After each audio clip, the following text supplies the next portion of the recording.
Hello everyone, welcome to my classes. Today we shall discuss about the masonry walls. This is the third module. Last class we have completed the first module. The second module we will discuss the second module after some time. That is after completing the third module we will discuss about the second module. Comparatively it is very easy to study. So this is something which is a bit long. So we'll discuss the masonry walls. Here we can see a very beautiful picture of a masonry wall that is built by using the brick. It's a brick wall. So basically today we shall discuss about the learning specific outcome 3.1.1, that is explain the classification of masonry walls. How the classification can be done. We're going to the topic directly. Before going to the topic in deep, let us look at this image, the figure. Here we can see a very beautiful house.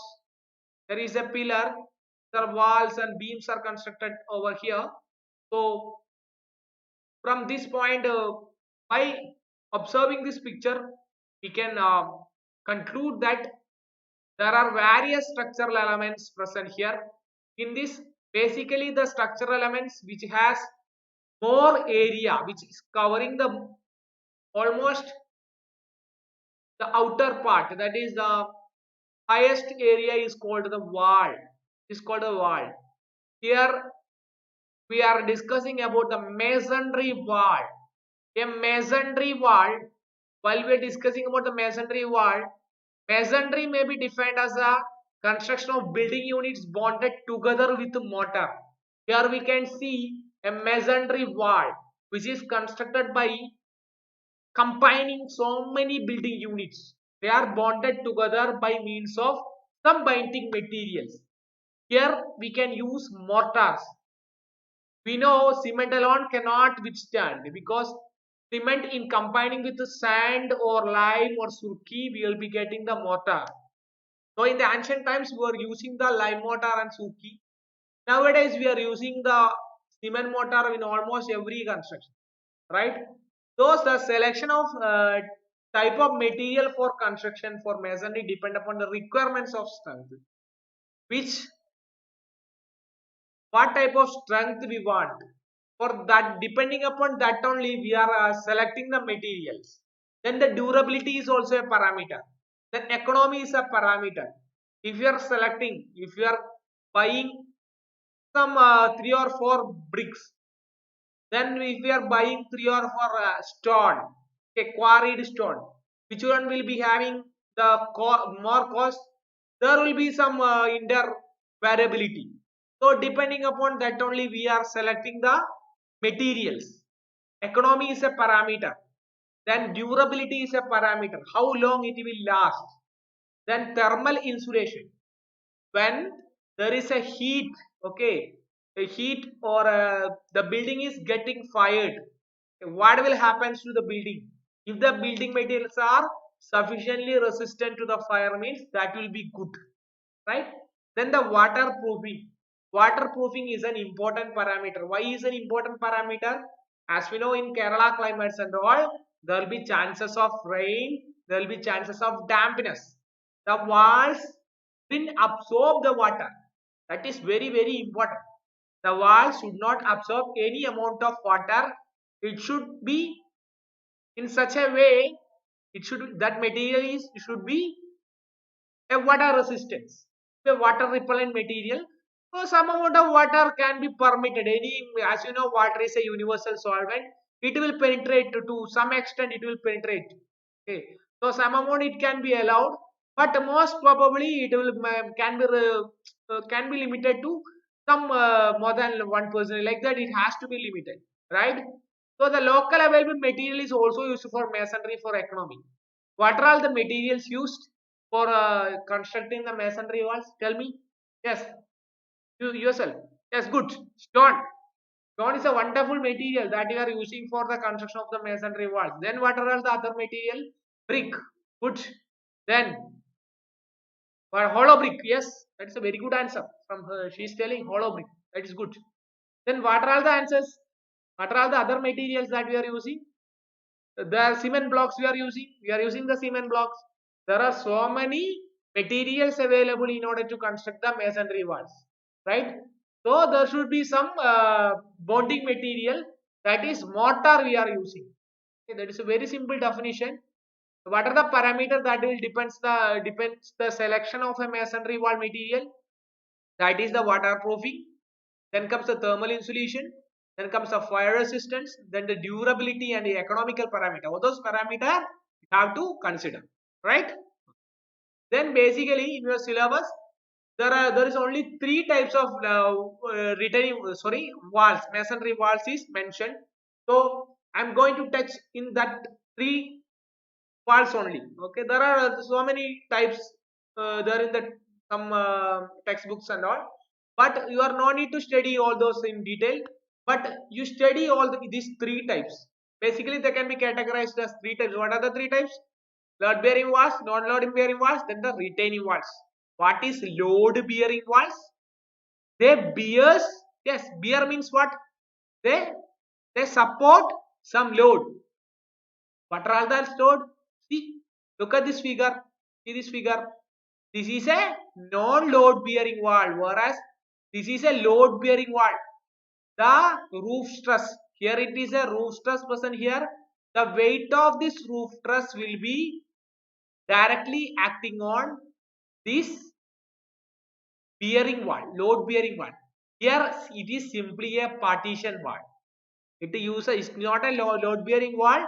It cannot withstand or it cannot support any amount of load. That is a non-load bearing wall.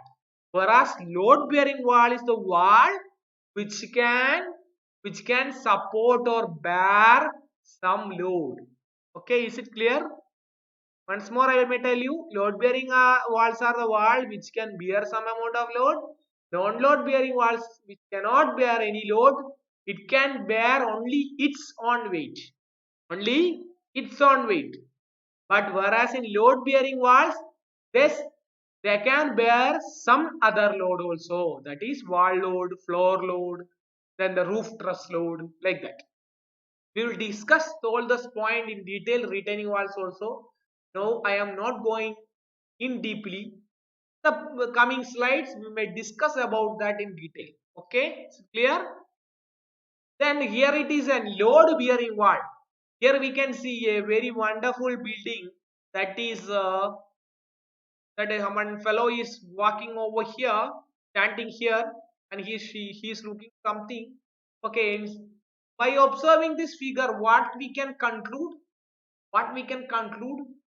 We can see a numerous walls, right? Numerous walls. It is in this direction we can see walls. There is some duct, some opening also we can see. Some arch we can see. So here there are so many load bearing walls are present. Is a wall designed to carry superimposed load. What is a superimposed load? As we know, we have the load bearing system. Here it is the walls present here. This is the main wall. Here also one wall will be there. The wall. This also is a wall. What are the load that will be there above that wall? Here one slab may be present. Here one slab may be present. The weight of the slab will be directly acting on these walls. See, you just go to your homes, or I know you are in your home only. Just observe your walls and roof. The load of the ceiling will be paid or will be supported by the walls. Okay, here is a typical type of wall. Actually, the slab load, this slab load will be supported by this wall.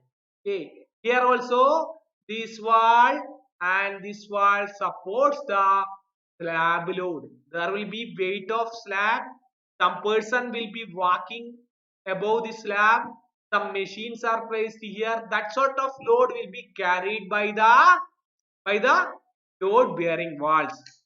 ആരാണ് load bear ചെയ്യുന്നത്? ആ load bearing walls ആണ് ആ ഒരു load carry ചെയ്യുന്നത്. Okay, ഇത്ര detail ആയിട്ട് പറയാൻ വേണ്ടി കാരണം നമ്മുടെ ഫൈനൽ സെമസ്റ്ററിലെ സെമിനാറിന് ഒരു കുട്ടിയോട് ചോദിച്ചാൽ എന്താണ് മോളെ ലോഡ് ബിയറിംഗ് വാൾ, കുട്ടിക്ക് അറിയില്ല. അപ്പൊ ലോഡ് ബിയറിംഗ് വാൾ എന്ന് പറഞ്ഞാൽ ലോഡ് താങ്ങുന്ന വാൾസ് ആണ്. എന്താണ് സൂപ്പർ ഇമ്പോസ്ഡ് ലോഡ് എന്ന് പറഞ്ഞാൽ? ഞാൻ പറഞ്ഞു, floor load, slab load, okay, ഫ്ലോറിന്റെ മേലെ ലൈവ് ലോഡുകൾ ഉണ്ട്.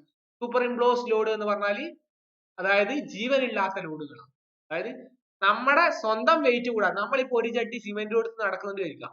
അപ്പൊ ആ ഒരു ചട്ടി സിമെന്റ് പറഞ്ഞാൽ that's A super imposed load. അങ്ങനെ നിങ്ങൾ അതുപോലെ ചുമര്, ആ ചുമരിന്റെ മേലെ സൂപ്പർ ഇമ്പോസ്ഡ് ആയ ലോഡ് ഏതാണ്? Slab load. From floor or roof will be there. That sort of load will be carried by the load bearing walls. It's a very simple definition. Such walls will have continuous foundation to carry superimposed from floor to floors and roof. There will be a suitable foundation. Okay, if it is a multi-story building means there will be a suitable foundation will be provided in order to take the load. Okay, suitable foundation ഉണ്ടായിരിക്കും എന്നുള്ളതാണ്. Such walls will have a foundation, continuous foundation to carry the entire superimposed including the self weight. Who will bear the self weight? ഈ ഒരു ചുമരിന്റെ self wait, സ്വന്തം ഭാരം ആരാ താങ്ങുക? ഇപ്പൊ എന്റെ സ്വന്തം ഭാരം ആരാ താങ്ങുന്നത്? ഞാൻ തന്നെ താങ്ങുന്നത്. ഒരു ചട്ടി സിമെന്റ് എന്റെ തലക്ക് വെച്ചാൽ ഞാൻ അതും കൂടെ താങ്ങേണ്ടി വരും. അതാണ് ലോഡ് ബിയറിംഗ് വാൾസ് ചെയ്യുന്നത്. Is it clear? Okay. Then we are going to the non-load bearing wall. See, look at this figure. Here there was a non-load bearing wall was present. It is removed very easily because it is not bearing any amount of load. The slab load is not acting above the non-load bearing wall. This type of wall is known as panel wall or some way other way curtain wall, filler wall, which carry no superimposed load. Which carry no superimposed load. It is provided to serve as a screen for privacy and kept out wind and weather. ഒരു പ്രൈവസിക്ക് വേണ്ടി മാത്രം നമ്മൾ കൊടുക്കുന്ന വാളാണ് എന്തെന്നത്? വേറെന്താണ്? Non load bearing, partition പോലെ കൊടുക്കുന്ന വാൾ. പക്ഷേ നമ്മുടെ RCC ബിൽഡിംഗ് നിങ്ങൾ കണ്ടിട്ടുണ്ടാവും അല്ലെ? RCC ബിൽഡിംഗ്, റെയിൻഫോഴ്സ്ഡ് കോൺക്രീറ്റ് ബിൽഡിംഗിൽ ബീം, കോളം ഇങ്ങനെയുള്ള സംഭവങ്ങളൊക്കെ ഉണ്ടാവും. ഈ ബീമും കോളം ഒക്കെ ഉണ്ടാകുമ്പോ ആദ്യം നമ്മൾ എന്താ ചെയ്യുക?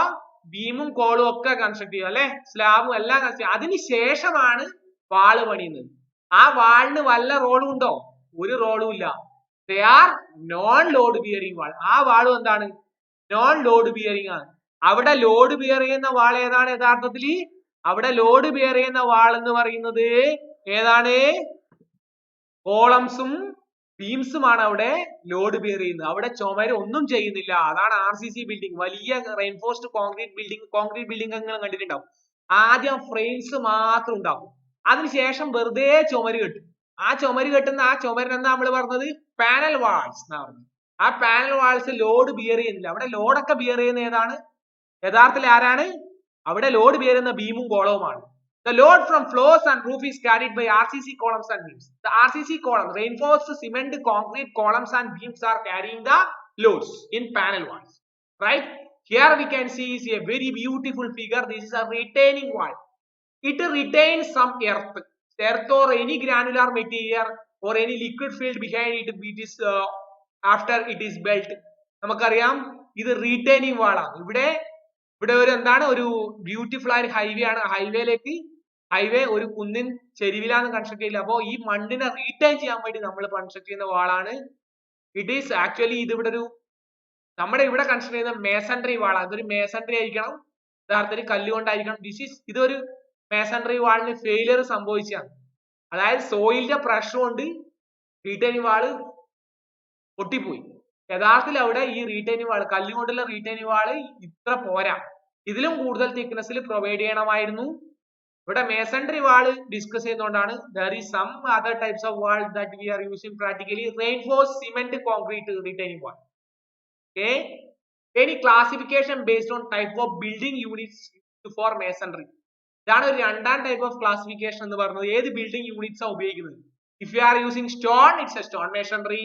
If you are using brick, it's a brick masonry.